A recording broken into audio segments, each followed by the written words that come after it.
The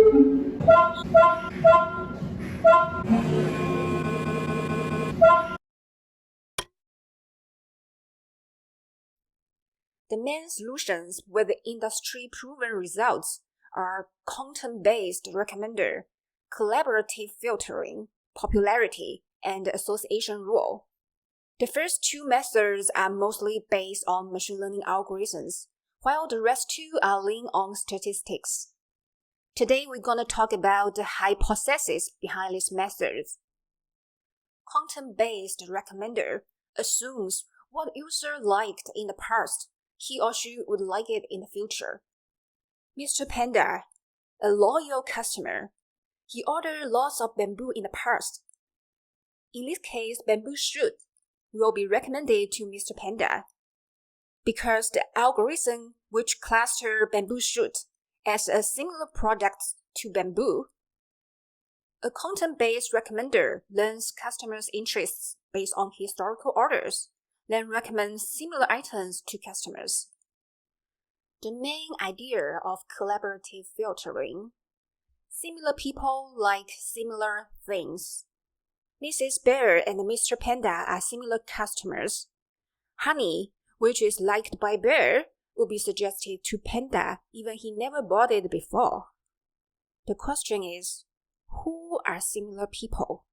A collaborative filtering recommender looks for commonalities between users based on multiple metrics, such as frequency of purchase, amount of money spent, rating of products, and even web browsing behaviors.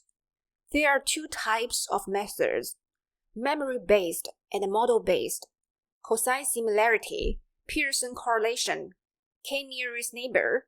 These are memory-based methods. Model-based includes co-clustering, slope 1, and the matrix factorization.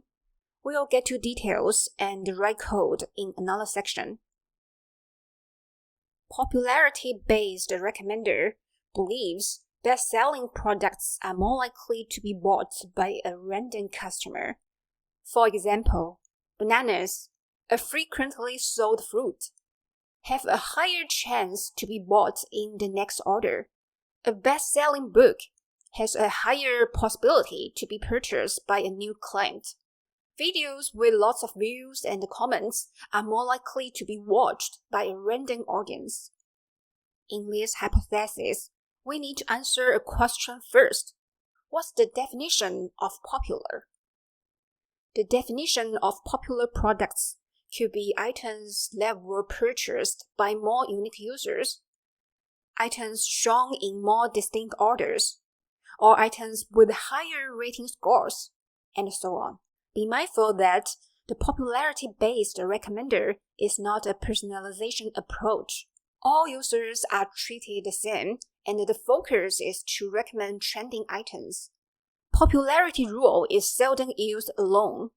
Usually it's combined with other methods to build a hybrid recommender. For example, association rule. Association rule is a statistical solution to construct the correlation between products. For example, people who buy diapers are often bought beer together. In this case, recommender will introduce customers to beer when they add diapers to shopping carts. To identify products with positive correlations, there are three key metrics to rely on: support, confidence, and lift.